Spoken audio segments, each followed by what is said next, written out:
Welcome, everybody. I'm Cheryl Jacobs, EVP at the Miami Center for Architecture and Design and AIA Miami. Thanks so much for joining us for this program. I want to introduce our Urban Design Committee that has taken on the last, 3 years, issues around housing affordability and who have coordinated this program.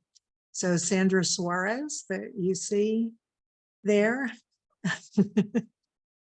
Sandra is with Perkins and Will.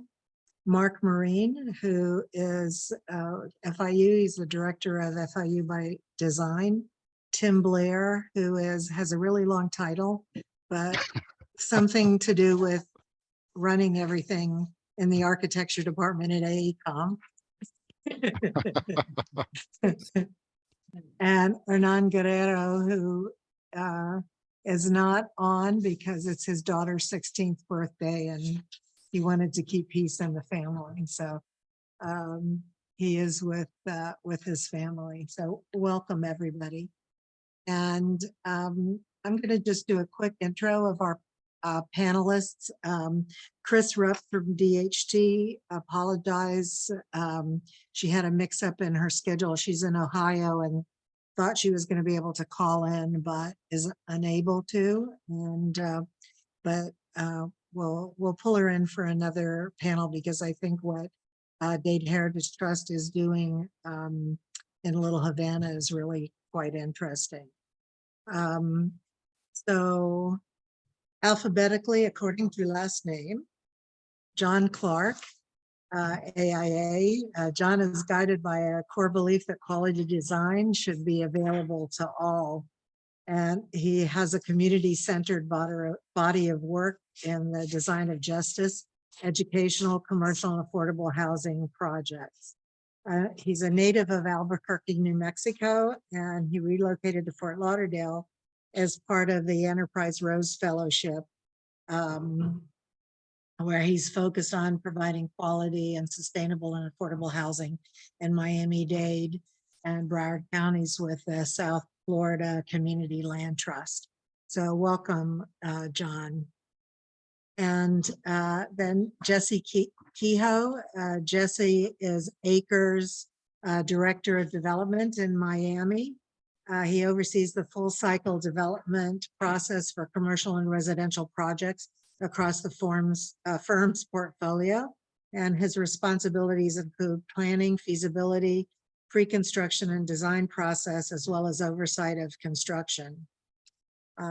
So with that, I'm going to turn the program, and I want to ask you, just so we don't use up too much bandwidth, to stop your video and mute yourselves, except for the speakers, of course, and the committee, if you'd like to stay on. And then later on, we'll have Q&A, and please put your questions all throughout the program. You can put your questions in the chat, and we'll read them at the end of the program. So Jesse and John, you don't have to worry about following the chat.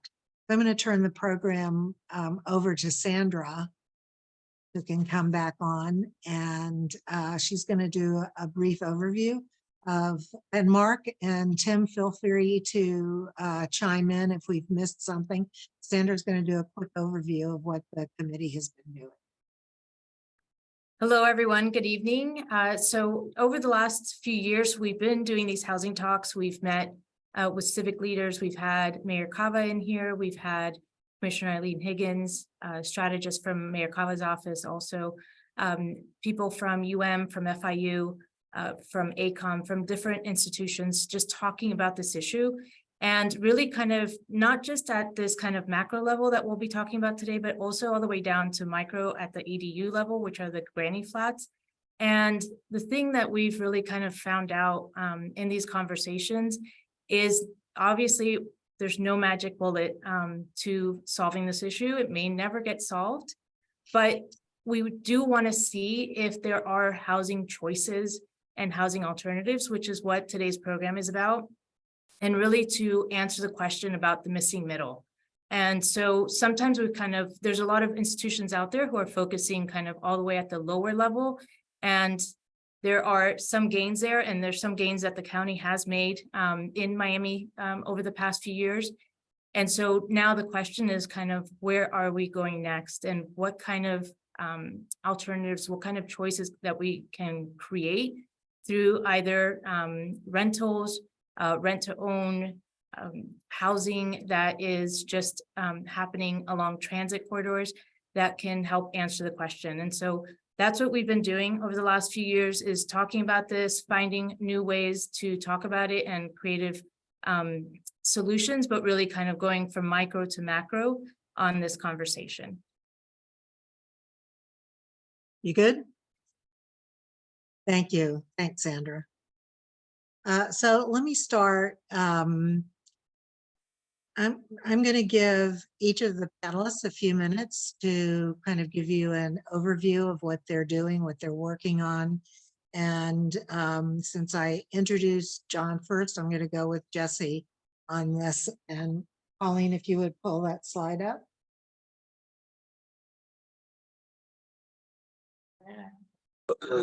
Yeah, sure. So basically to give you guys a start, just some background on Acre.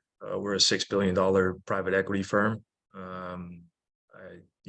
That's split into two different tranches. One being a credit fund, where we offer, senior construction debt, mezz debt, basically anything across the debt platform, pref equity. And then we also have an equity platform where we have a bunch of different tranches. We have our own in-house property management firm. We have an acquisitions fund that focuses on value add, core plus acquisitions, et cetera. And then I'm the head of the development firm, which essentially concentrates on new ground up development. Right now in our current development platform, we have around 1.5 billion in active deals, or deals that we're looking at. It's a mixture for us of market rate deals. We don't have any exclusive deals that are affordability, but we do have deals that have a substantial amount or a substantial affordability component. I think that's one of the things that we've kind of been concentrating on is how exactly do you marry a deal that has a market rate component as well as a substantive affordable component, and that's kind of been our concentration here for the last, say, 18 months. It is a core belief of Acres that a lot of our platforms should have an affordability component. We do also have substantial sustainability goals across our entire platform. But I think in general, from the new development side of Acre, a lot of our concentration has been how exactly do we add that component to our portfolio. Just by happenstance, if you're taking money from some substantial entities, you want to be able to offer them not just steady returns, but you also want to be able to offer them diversification in their portfolio, and that's exactly what we're trying to accomplish by adding more affordable housing to our platform. Thanks, Jesse. So we're going to give John a few minutes now to, now he has some slides that he's going to pull up. So we have share screen on, right? Yes.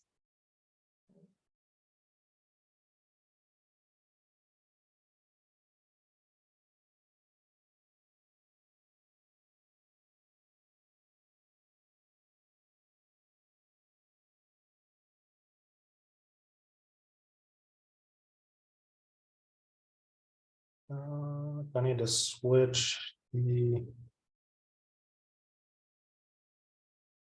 Is that showing up right then? Perfect. Cool, all right.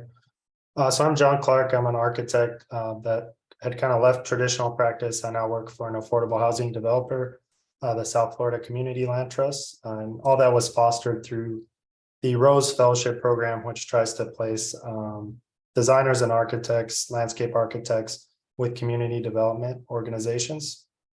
So I've been with the Land Trust 2.5 years now, where our mission is to make prosperity equitably available to all through both ownership and rental opportunities. And the community land trust model is used as a tool to keep that housing affordable forever. And on top of that, we build resiliently, we build sustainably, and we're more and more focusing around transit. So housing is often the highest cost in a household, and transportation, and then utilities, food. So we feel like if we can we feel like tying all those aspects together is key for when we speak about prosperity. If we start macro at a macro level, we can talk, mapping and GIS and how we look to find sites. This was through the Coastal Housing Link initiative, where essentially we mapped out the planned and announced Brightline stations. We mapped out community redevelopment areas. We mapped out opportunity zones. We mapped out areas that were resilient and out of flood zones. And essentially it's what you see in yellow on the right is almost the center of the Venn diagram that meets all those characteristics, where we could start to target our acquisition efforts. And then within that circle, we can find vacant land, church-owned land, city-owned land, where we could have a conversation with a city or a church and start to bring costs of that initial acquisition costs that you might find in a traditional market rate development down through possibly donated land or discounted land. Macro to micro, again, we can start at the single family infill phase. We buy existing buildings and renovate them sustainably, typically known as NOAA housing, or naturally occurring affordable housing. But we'll see that we can speak about how the single family infill model doesn't really work out as well for us. The economics, even when we're talking about donated land or city-owned land. So one house on one lot doesn't work out so well economically, but 13 houses, 13 home ownership units on one parcel tend to be a little better. And then we're starting to look more and more into partnering with for-profit entities for tax credit housing. The last single family project SFTLT completed was in 2020 in Deerfield Beach. But again, the economics aren't working out quite well for these new iterations and new designs. Essentially, before Mayor Cava, when she was still Commissioner Cava, these sites were sites we targeted, and the new commissioner hasn't made it a priority to work with us on these sites. So that we've kind of stopped focusing on the single family side. The renovation of affordable or naturally occurring multifamily housing. So this is a 7-unit building we acquired in Hallandale Beach, and we're currently in contract for 31 units in Dania Beach at the moment. And the thought here is we're not building new, so costs are relatively lower. There's federal funds that through home and CDBG that help us acquire and renovate these properties, harden them for hurricanes with new roofs, new windows, gut the exteriors. And what we're seeing the challenge there is keeping costs down, but these essentially have to be new buildings because constructed in the 50s, 60s, cloth wiring, we were talking cloth wiring, cast iron plumbing, possibly asbestos, a lot of components and elements that aren't to code. But there's an example of a rendering versus the existing kitchen, but these are all small 400, 450 square foot, 1-bedrooms that were currently in the process of permitting. So the CLT condominium. So again, one home doesn't work financially on one lot, but the challenge here with homeowners, with multifamily home ownership is the policies, the funding applications for affordable housing, they're more written for multifamily rental projects. So that's where we've had to do more advocacy, more creative problem solving to get a project like this to work. This is in Little Haiti, designed by Studio MCG Architecture. It's called Plus Loviture, 13-unit townhomes, which we're in that last phase of finding that last piece of the Rubik's Cube funding wise to be able to close and start construction here. And then tax credit housing, high rises. It's probably what most of you all think of when we're speaking about affordable housing, and it's kind of that higher end of the scale. We feel like that if we can figure out the homeownership aspect to multifamily, that might fill that missing middle gap a little bit. But essentially what we're doing here is what a for-profit developer might do is find land, see what efficiently can be built in terms of units, parking on a site. We're under contract for these two sites in Liberty City. The one on the left is 32-unit home ownership condominium. The one on the right, 92-unit tax credit rental project. And our most recent acquisition is in Overtown. Great site right by I-95, vacant site. It's in between the YWCA and the new Make-A-Wish building. So Miami Central Station is only a couple blocks away. But in addition to, a high-rise tax credit project on this site, we're trying to look at how to restitch that cultural fabric of Overtown. So the image on the top, you can see how Overtown was once a thriving community before I-95 blew through and disrupted the urban fabric and cultural fabric. So we've had the opportunity to start conversations with partners such as the YWCA and other entities in Overtown. And we're about to release the RFP to find our for-profit partner for this site. And last thing I'll talk about is going back to the macro scale. My work with FAU as an adjunct instructor, we're spending the summer looking at affordable housing through an adaptive reuse lens, which has some more implications after Live Local Act was passed, which essentially permits affordable housing development on commercial and industrial lots. So there's hundreds of thousands of parcels in Broward County. We were trying to see, use this, again, GIS mapping to narrow down to some focus areas. So what are underutilized parcels? Where are the major transit corridors with high frequency transit? Can we filter out any properties threatened by storm surge, sea level rise? And then what are the commercial industrial properties left over? So we ended up with hundreds instead of hundreds of thousands. And specifically in Fort Lauderdale, we ended up with 108 properties that we could look at. So now at a parcel level, we can then look at a typology such as a 9-story office building off of US 1, which could be converted into multifamily apartments, which we plan to look at into a studio. But then also, we're blessed with 3 acres of parking around that building for new construction that could take advantage of the Live Local Act. And then something else that popped up through that search is, for example, a nursing home, 2-story nursing home, but something like this might be already set up well to be converted to housing, as there's already kind of individual private rooms with a private bathroom, more of the plumbing's in place. It's already kind of laid out in narrow floor plates that might work well for housing, natural light. So that's kind of what we're looking at in the classroom, in addition to the land trust, and happy to talk about anything else that's interesting from these.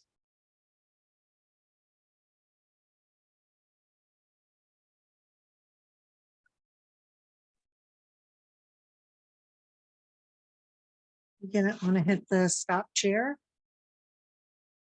You can see you back. Thank you. So, Jesse, looking for potential private partners. Just saying.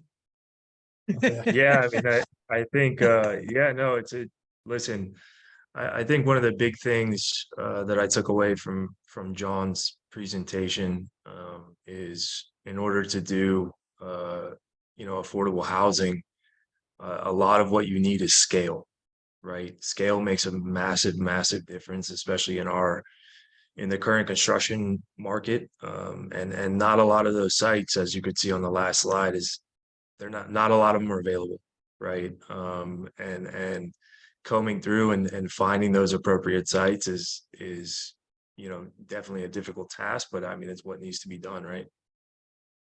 Yeah, absolutely. And part of the reason that we wanted to do a program like this is to have different scales of development. You know, Jesse, you're affirmed as bigger projects. Community Land Trust does.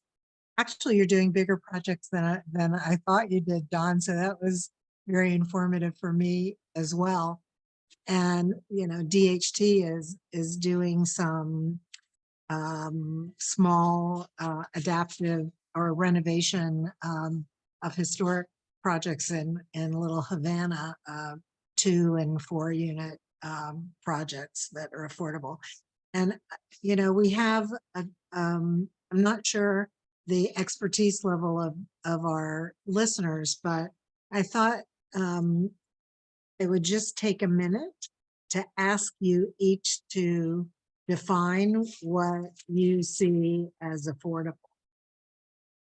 So John, what do you guys consider affordable here in South Florida? Yeah, the technical definition is 30%.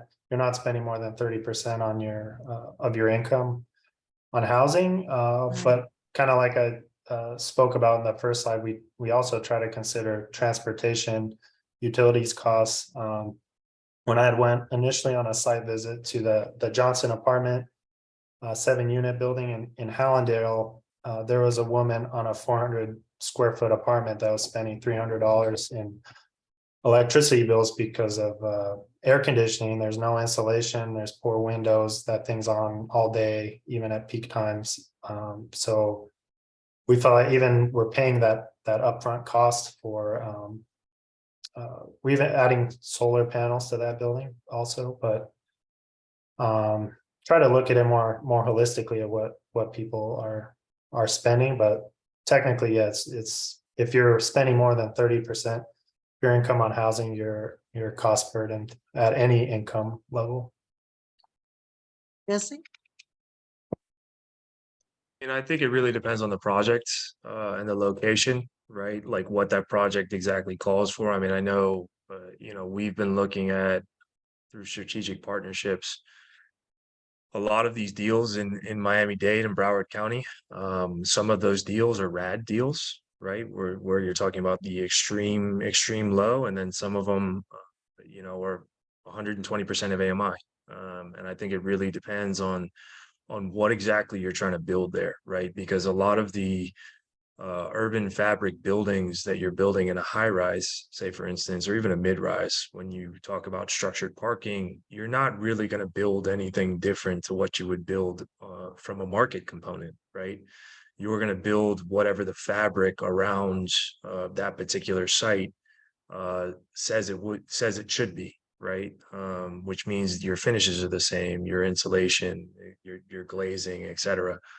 All of it has to be, market dependent, right? And all of it has to be, if you're replacing on a rad deal, if you're replacing what's already there, you better be building something substantially better than what is already there. Otherwise, what's the point, right?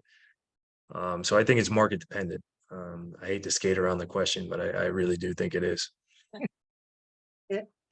And you're not the first person to say that, so don't feel bad.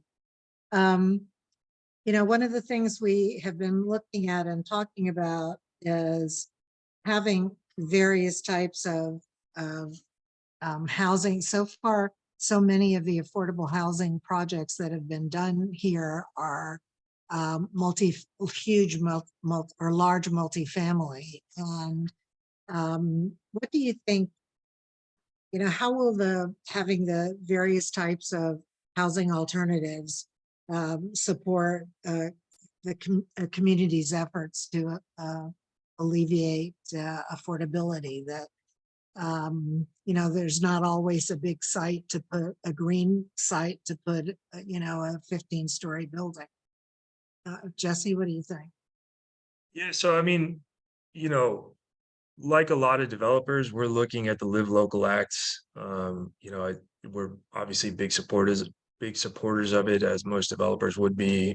It's going to be interesting to see the implementation of how exactly it gets implemented in different transects. One of the big things for us is, in reading the legislation, and it's new legislation, it centers around a lot of urban core, right? Or urban infill developments, right? Which are obviously projects of scale, are obviously projects of, they're going to go vertical really, really quickly in order to get the amount of units that you need to get to make it feasible, right? A lot of what we're looking at on the market side is we're looking holistically at the construction market and saying, look, we're at an all-time high. Hopefully we've leveled, right? But the most expensive things in the market that still haven't come down to historic lows are concrete, electrical, and drywall, to name a few, right? And all of those are much, much more prevalent in urban infill podium construction, right?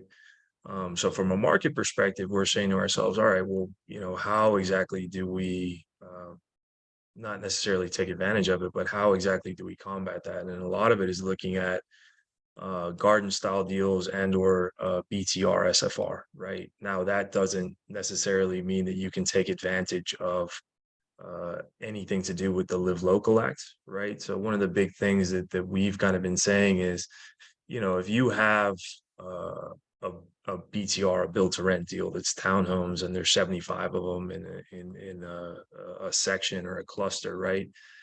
It's not only a potential advantage to the developer if there was some amendment to allow that in the Live Local Act, but it's also a potential advantage to the end user to offer a bit of diversification, because as John rightly said, a lot of the affordable options that are going to come from the Live Local Act, in my opinion, in reading it, are going to be these urban infill projects that go vertical, right? And that's not necessarily giving optionality to the end user.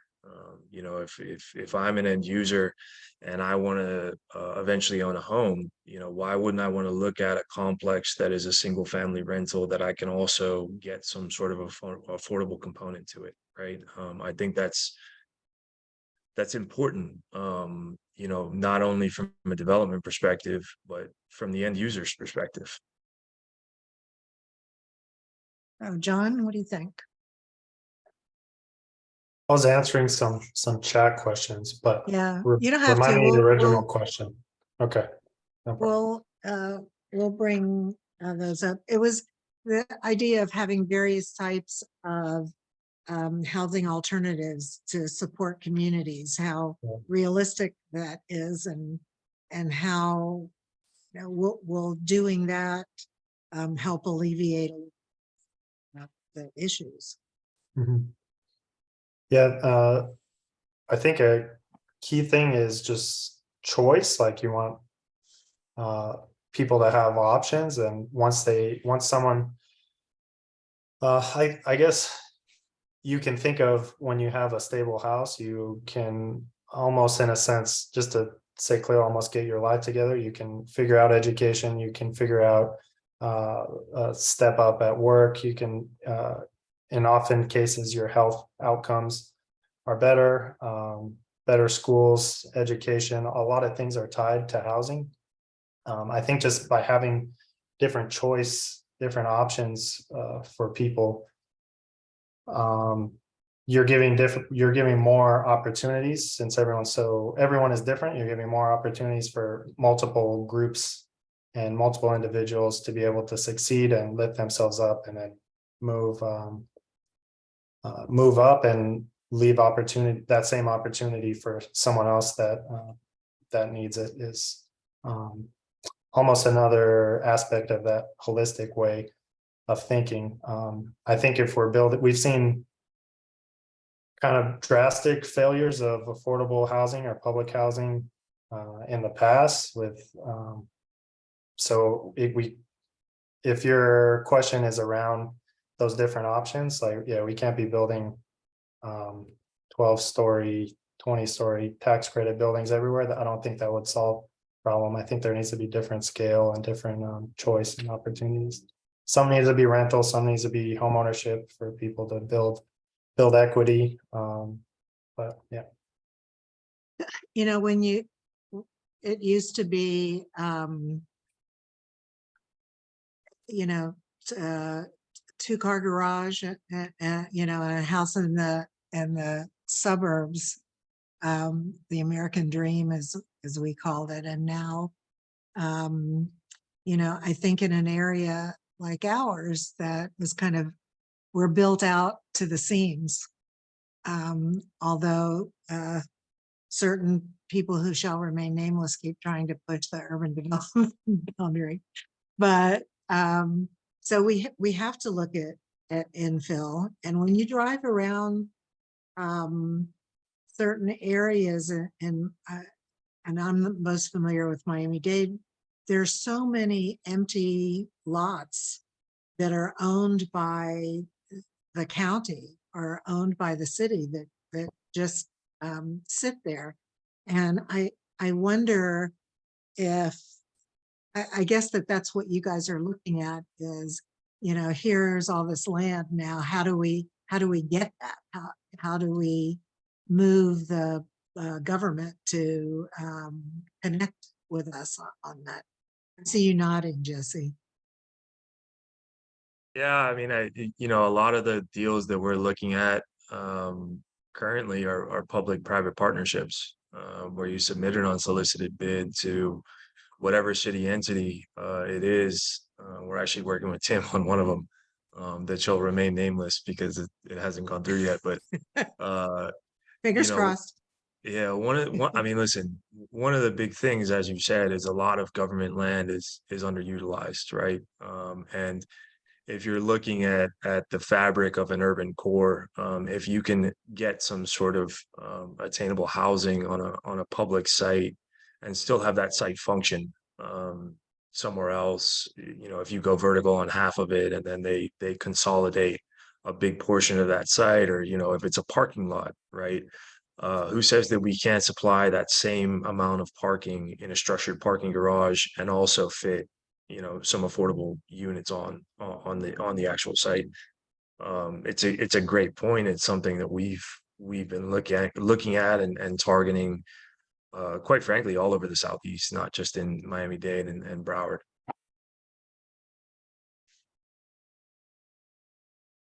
And I think the Live Local Act gives some more leeway to for-profit entities to be able to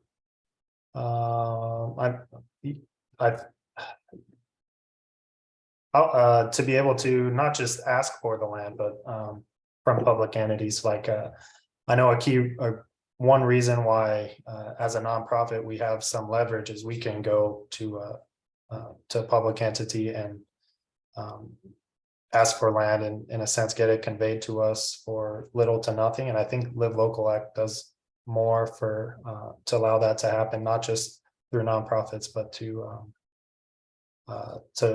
for-profit entities and developers. But I can't recall off the top of my head what that is. But I think that's when we're talking about with counties or with cities. Sometimes it's land, sometimes it's just additional funds through a CRA to help close affordable housing gap. I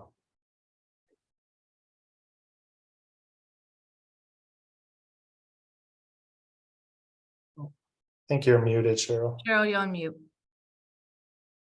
You would think that after all these years of being on Zoom, that would be automatic. Sorry about that. One of the questions here is actually from Tim. Jesse, how do you structure your pro forma for the right mix of attainable and market rate?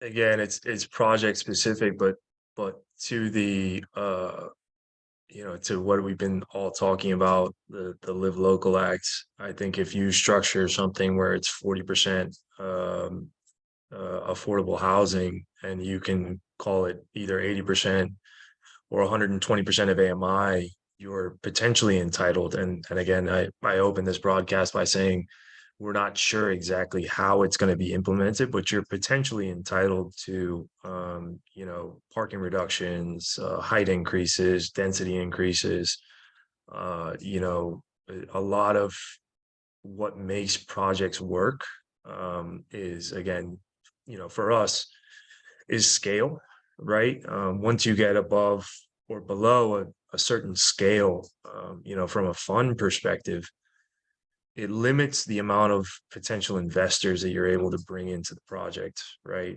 Whereas there is no real limit on the amount of scale investors are willing to go above a certain target, right? So that's an important factor, but obviously that 40% represents a significant amount of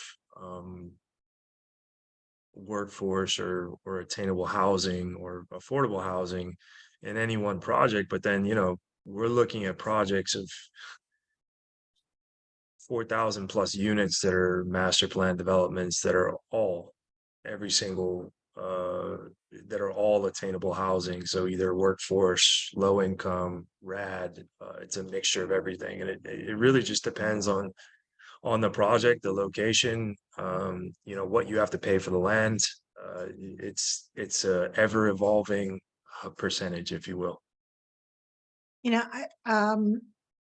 There really hasn't been much mixed income housing built here. And I think maybe part of that is that the majority of housing, multifamily housing that has been built here has been condo. And so, it doesn't really necessarily work in a condo. And I think that as things are switching to building more rental, that maybe more of that will happen. So it'll be interesting to see, how that evolves. Yeah, well, I think one of the big things on when you're building those types of projects is there's a clear delineation in Miami or in Broward as to what is a market rate deal and what is an affordable deal, right? You can just look at the glass, right? Is it floor to ceiling or is it punch windows? That's a clear delineating factor, right? So you're saying that somebody who needs to live in an affordable deal can only get punch windows. One of the big things about potentially mixing those is you still have to supply or compete with market for the market component of it, or for 60% of it.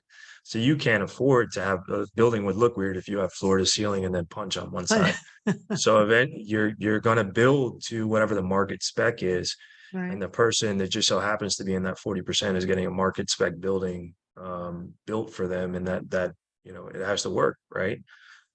So that's one of the benefits, I think, of having that mixed income building, if you will.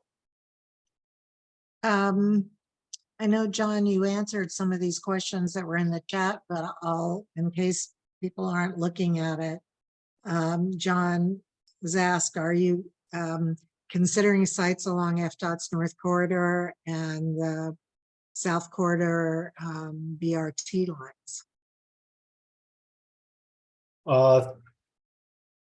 Those are the Miami-Dade Right. corridors, right? Yeah. Right. The previous so the Housing Link project that I had mentioned did not specifically look at those. It was more focused on Brightline, Tri-Rail, but since we're less in acquisition mode at the moment and more in our pre-development and moving the projects that we did find along. So for those two corridors, yeah, I would say no at the moment. But that's not to say, next time it comes around that next time we're looking that we won't look at those corridors. But yeah, Housing Link didn't look at those. We have one of the people asks, what is the median household income for South Florida? You guys share that?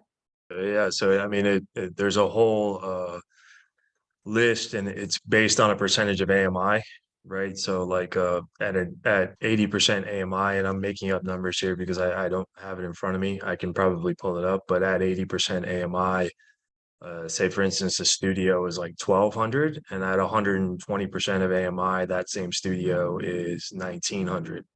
So a lot of the previous programs before Live Local Act have very if it's a county project, meaning Miami-Dade County, usually that percentage of AMI requirement is actually higher, so it goes more in the 100 to 120.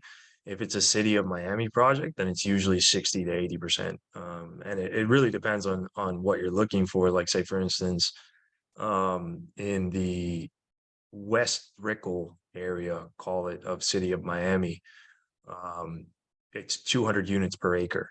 But if you wanted to build a certain percentage of can't remember the percentage off the top of my head, but if you wanted to build a certain percentage of affordable units at 80% of AMI, you get 200 units per acre. So you essentially double your units per acre. And that's typically an incentive offered in certain areas of the district. I think Overtown has something similar. Pauline just looked up the median income in South Florida is 57,815. It's probably family of four too. Thank you.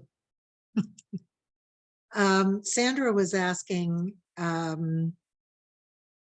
what building conditions would create more affordable multifamily housing, such as no parking requirements, more communal spaces? What do you think, John? I mean, I think even on the development side, so for example, the Overtown side, we could get, I think, with the public benefits program, something up to 50% reduction in parking, but we've discussed that we wouldn't even want to build that. It almost makes it unmarketable if there's going to be units without parking spaces. So that one's kind of a catch-22, is which I'd be interested. Maybe Jesse looks at it, but if you, I think it sounds great to not have to build parking, but the infrastructure, the neighborhoods around some of these sites aren't walkable, and maybe not be for quite a while. So, And our transit is terrible. yeah. So that's an interesting one that we go back and forth with, but I think we mostly try at least 1.5, or at least a 1-to-1, one space to unit. But I think in general, what we're seeing is just a lot of the funding applications or requirements don't really match up well with each other for what we're trying to do with home ownership, multifamily home ownership. So I think that's our biggest challenge and roadblock now, is if city could communicate with county and almost have not one application, but similar, just similar. Yeah, I'm sure every city. Complementary, yeah, I guess. Yeah, every city and the county, they're all different, I'm sure. What do you think, Jesse? Yeah, so I'm actually in favor of the parking reduction. So as a part of it used to be a TOD overlay, now it's a central business district, which is essentially anywhere in the city of Miami with a density increase overlay, right? So Edgewater, Brickell, Overtown, all the way up to 21st Street in Edgewater. All of those areas automatically can get a 30% reduction because they call it a oriented development, right? Right. The additional 20% comes from supplying additional bike racks. So it's 6 bike racks to every 1 parking space, right? You could say that that's an added benefit, but I think the 30 to 35% parking reduction is absolutely something that should happen. We own and operate buildings. We always, on projects where we don't have that parking reduction, have a substantial amount of spaces that aren't being used. We have one project in Miami that, we got a report from our property manager that there's 112 spaces that are unused, right? Wow. And that was in an area where you didn't have parking reductions available, right? I think Miami is 1.5 per space plus 10% for guest parking, and then any retail component. I think it's way more pertinent in somewhere like Broward, where I think studios and ones are 1.75, twos are 2 per unit, and then threes are 2.1 per unit. When you're talking about affordability, right, you're talking about potentially pushing these out to families, right? This is a family that potentially needs a 3-bedroom. And if you have a parking requirement of 2.1 spaces for every 3-bedroom, on top of the parking requirement that you're already going to be required for everything else, it's going to limit the amount of 3 bedrooms that you potentially are going to want to build. And I think one other big thing, which goes back to the original point that I made, concrete's expensive right now. It's $54 a foot for PT construction versus $40 a foot of what it was prior to this. So I think, again, going back to one of my previous points, I don't think that we're going to make it building just these towers and making it affordable. I really think that we need to create alternative options for low rise, mid rise, and especially something like townhomes or BTR, right? Because if you're thinking about building something that's at $54 a foot, or 40% or 30% above what you're usually able to pay for it on a market deal, townhomes have very little concrete. It's load bearing block. It's much less substantive to build, right? I think that looking at the building typology from that lens, we really need to center it around that, of not just giving people options, but also what is expensive to build right now, and concrete's probably staying there. I don't think it's coming down.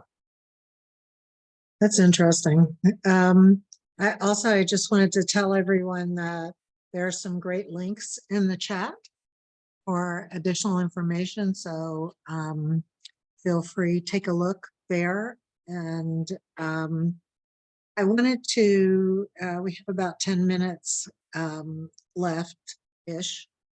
And I wanted to do 2 things. One, I don't know if there are any specific questions from our committee, but if not, I'd love for you, John and Jesse, to kind of give us parting thoughts.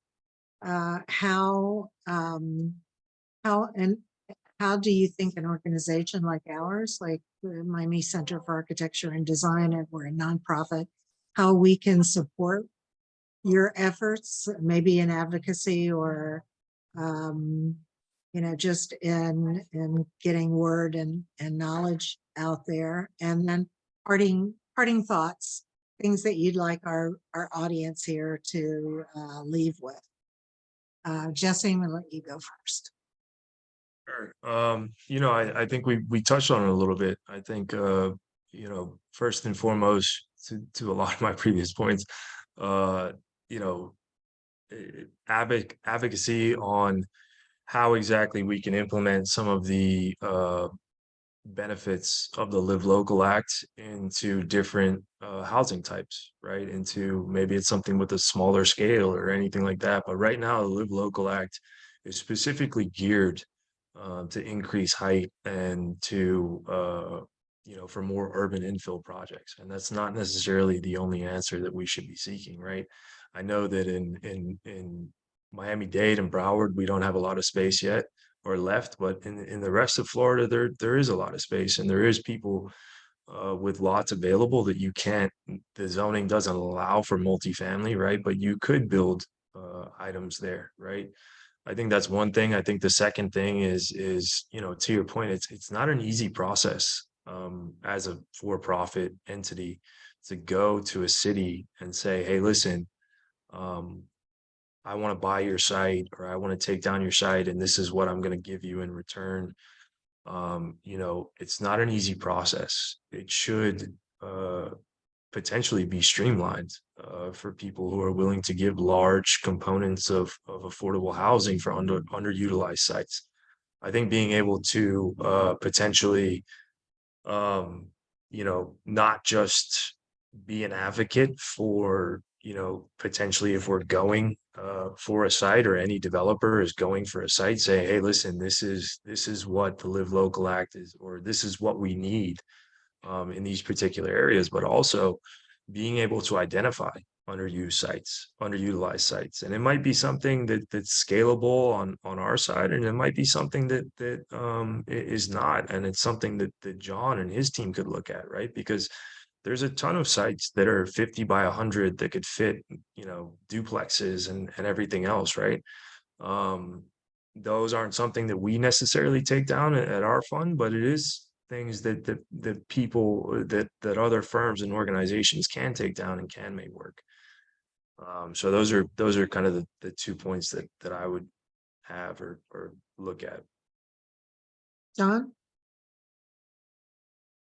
Yeah, I think it's since I think one of the first things you said was it feels like an impossible problem, something along those lines.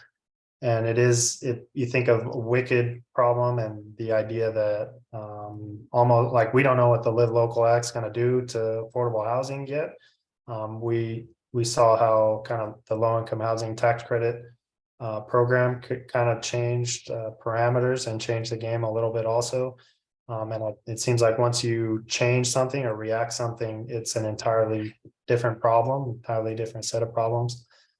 So I guess just one thing is just trying to be aware and take into consideration how the problem, one problem might be pulled in all these different directions. But that still leaves opportunity for a variety of solutions, which I think we discussed on the call. And I think the thing that's most important to us at the Land Trust is home ownership opportunities, particularly through the community land trust model. So at the same time, while there seems like there's a lot of advocacy around multifamily rental projects, we hope there's still, there needs to be more and increased advocacy around affordable home ownership projects also. Yep. Absolutely. Cheryl, one additional point actually that we haven't talked about yet at all, but obviously, anything to do with rental rates or anything where you're assuming the role of landlord eventually. I think one of the biggest components that we're seeing on our side, and homeowners, I mean, I know I'm a homeowner, I know that I've felt this, is insurance. Yeah. Insurance premiums are going up substantially. And it's not just on the home ownership side. I think a lot of it is, in Miami-Dade and Broward and the Tri-County area, we're fortunate enough for any new buildings to be built out of block or concrete, right? A lot of banks or lending entities require, full, to replace it in full, meaning they take the value of the entire structure. But anybody who grew up or lives in South Florida knows that a concrete building is likely not going to implode if it was built past a certain date, right? So I think, insurance is going to become a major problem, not just for homeowners, but also for, potential landlords. And I think, knowing how government reacts, we've had an issue with affordable housing in Miami-Dade and in Broward and in Florida in general for this entire cycle. You know, people have been building Yep. almost exclusively market rate, almost exclusively condos, and they're all in the high end market. And they're only just now at the end of the cycle starting to come up with an alternative for that. And I fear that insurance is going to be the same thing. It's going to take where it's going to be a boil over before they actually address it, right? When the warning signs are there now. So I think advocacy to the state to make this a priority of how exactly are we going to deal with insurance is a big driver for everybody, homeowners, you know, because if you live in a condo or you live in a duplex or whatever it is and you own that, you can't control how your insurance goes up. I know I can't, Yep. right? Yep. So I think that's a big topic everybody needs to be talking about. Absolutely. Well, we'll make that the subject of our next program. And we've already been talking about having a program about the Live Local Act with people that have really gone through it with a fine tooth comb. And I know, like any kind of legislation, until you can read it and think it's going to go one way, but until things, it starts being implemented, who knows how that's going to move forward. So we're right at 7:30. I want to thank you. I don't know, Tim or Sandra or Mark, if you want to come on and say anything, but nope. Oh, Tim just unmuted. So I think I would just like to say thanks to both Jesse and John. Two different perspectives. And one thing I would like to say, John, and to Jesse both, is a lot of the things that are happening along the north and south corridor are in the works. So and we're involved in some of those efforts. So I would gladly share the results with you as they come along. South corridor and north corridor both looking for TOD opportunities where they make sense, where hopefully you can get that critical mass, John, to make your types of projects work, and Jesse, yours as well. So, but thanks to you both. We appreciate the feedback. Thanks, Tim. Thanks, Tim. Sandra, I see you unmuted, and Mark. Yeah, just wanted to say thank you. And it was just interesting to see and hear how both of you are kind of taking a look at it in much more kind of raw data perspective in terms of parameters and looking at it in a much more detailed way. And I think that's very helpful for us in understanding kind of components for what makes things attainable. And I think that's the thing that we've been talking about in terms of, how we get there and what are the elements that really affect affordability. And you really touched on a lot of those points. So thank you very much for that. Thanks, Sandra. Mark?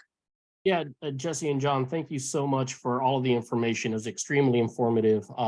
It actually opened my eyes to a lot of new perspectives and ideas for upcoming lectures and panel discussions.